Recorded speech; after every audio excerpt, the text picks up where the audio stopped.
The black fighter has always had a very interesting nickname, such as Peter Jackson, Black Prince, Joe Louis, the Brown Bomber, Larry Temple, the Quaker City Terror, Young Peter Jackson, the Baltimore Demon, or Slim Tompkins, Joe Walcott, the Barbados Demon, Jack Johnson, Little Arthur, or the Galveston Giant. Sam Langford was called the Boston Tar Baby. You had Bob Stonewall Allen, Bob Armstrong, the King of the Battle Royale, John Banks, the Darky Wizard, Jack Blackburn, simply called Chappie.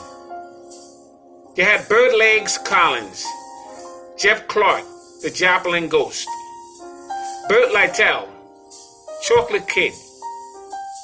You had Kid Chocolate, the Cuban Bong Bong, Fred Morris, Maldome Cyclone. You even had baseball players such as Cool Papa Bell and John Beckwith, known as the Black Bomber. But they were no more different than the fighter we're going to talk about today, the Trenton Tea Warmer, George H. Cole.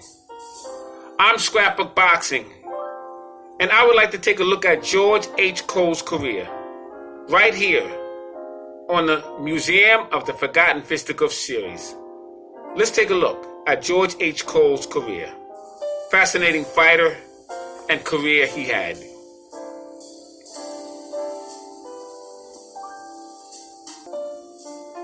George H. Cole was also known as the Pennsylvania Terror, as well as the Trenton Tea Warmer. Now, he was born in Chester or Bordentown, New Jersey, February 4th, 1874. He died in Philadelphia, Pennsylvania, February 17th, 1923. Now, George Cole stood 5'7". He weighed 140 to 150 pounds, and he was managed by Joe Butler. He was the former colored middleweight champion, as well as Jack Walden. George Cole defeated fighters such as Jack Williams, Cyclone Bill, Charlie Johnson, Jim Watts, Harry Foley, Edward Kid Carter, Cleve Hawkins, Pepper Griffin, Joe Gutter, and Newark, New Jersey's middleweight, George Gunther, fought him 5 times. Incredible. Now, George Cole will also be in the ring with lightweight and middleweight Bobby Dobbs. He fought him January 6, 1900 in Philadelphia, Pennsylvania. And the results would be a no decision in 6 rounds. Now, Bobby Dobbs, who I did a profile on, type in Bobby Dobbs Scrapbook Boxing, and you will see that he faced fighters such as Black Pearl Harris. His name was Harris Martin. He faced Frank Childs, Charlie Turner. George Cole also faced lightweight and welterweight Professor Andy Watson. He fought Andy Watson March 10th, 1900 in Philadelphia, Pennsylvania. And Andy Watson fought fighters such as Black Pearl Harris Martin, the Barbados Demon Joe Walcott, George Coles. As we know, he is the Trenton Tea Warmer. Sam Langford. Sam Langford was some fighter. George Cole would also be in the ring with Harry Peppers. He was a lightweight, welterweight, and middleweight contender. And he fought Harry Peppers June 11th, 1900 in Philadelphia, Pennsylvania. Pepper was in the ring with Dan Hickory, knocked him out in 2 rounds. Mike Brennan, Joe Butler, Jack Root. Jack Root would face George Gardner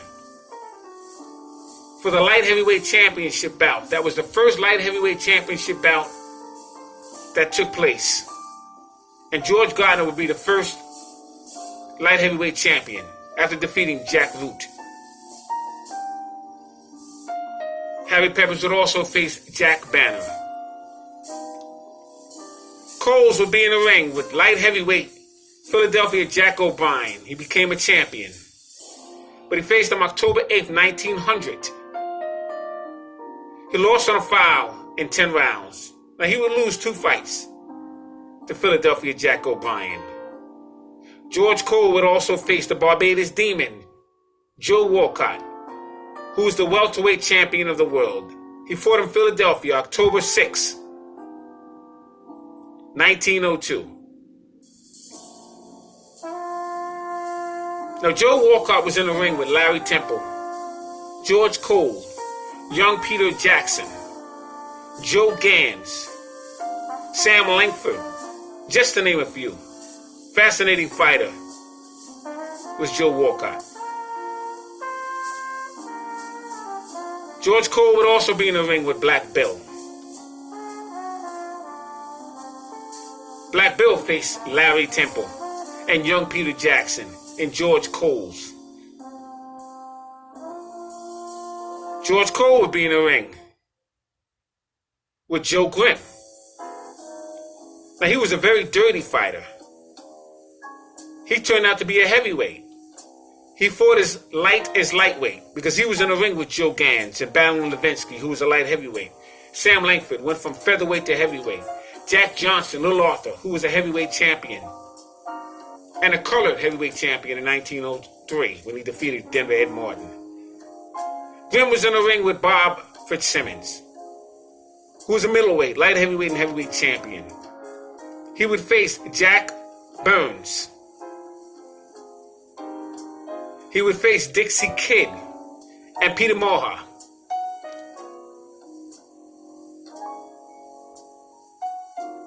Now, Coles was a phenomenal fighter. Now, he was the trainer and chief second for the Sam Langford Stanley Ketchel match that took place April 1910.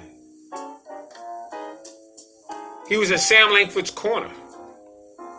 George's dad, Michael, was a general laborer, and his mother, Caroline, was a servant and nanny for a wealthy white family. Now, George was a railroad laborer. He did that job as a teenager and eventually became a porter.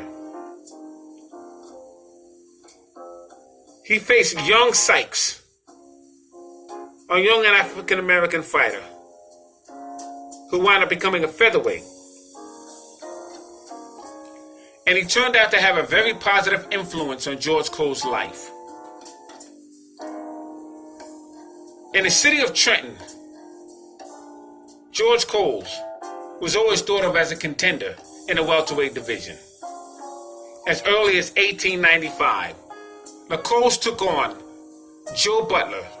Now, Joe Butler, in case you don't realize, was some middleweight fighter. He wound up becoming the middleweight colored champion. And he took him on as a trainer and as a manager.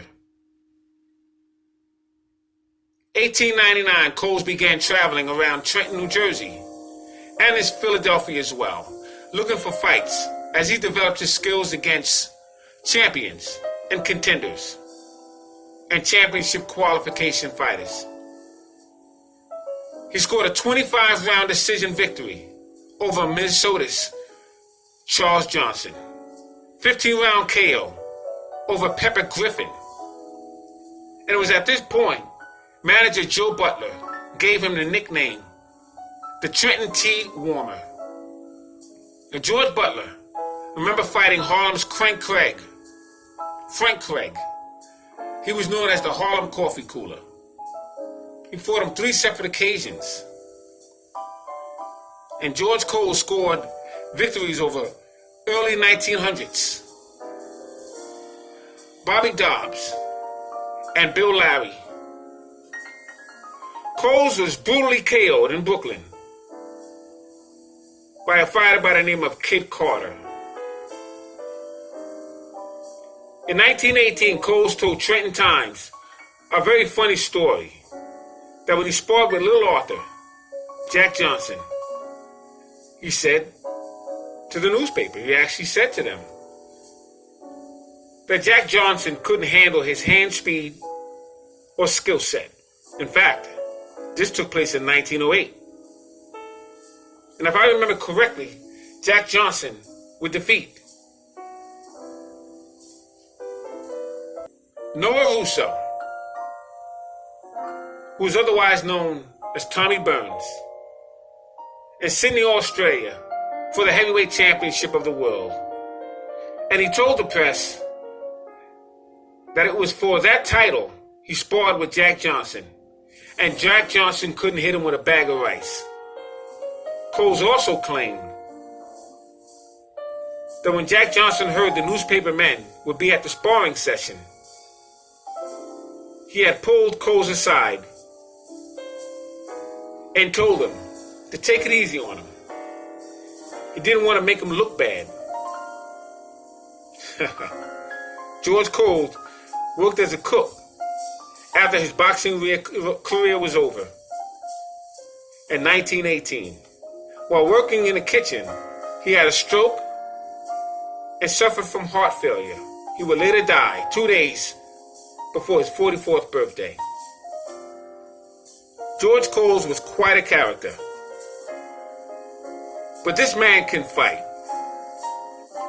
His manager was Joe Butler, phenomenal fighter, who took on Frank Craig, the Harlem Coffee Cooler, and many others. Bobby Dobbs, George Coles manager, Joe Butler, very sharp and astute individual. He was managed by Tom Aoki, and he became a colored middleweight champion. Joe Butler, as he looked as a young man in training. Dixie Kid, phenomenal welterweight, was given the welterweight championship belt from an actual unknown reason from Joe Walcott. But it doesn't take away from Dixie Kid's ability to be a very good fighter. Here's how he looks in 1914. A colored heavyweight champion by the name of Bob Armstrong.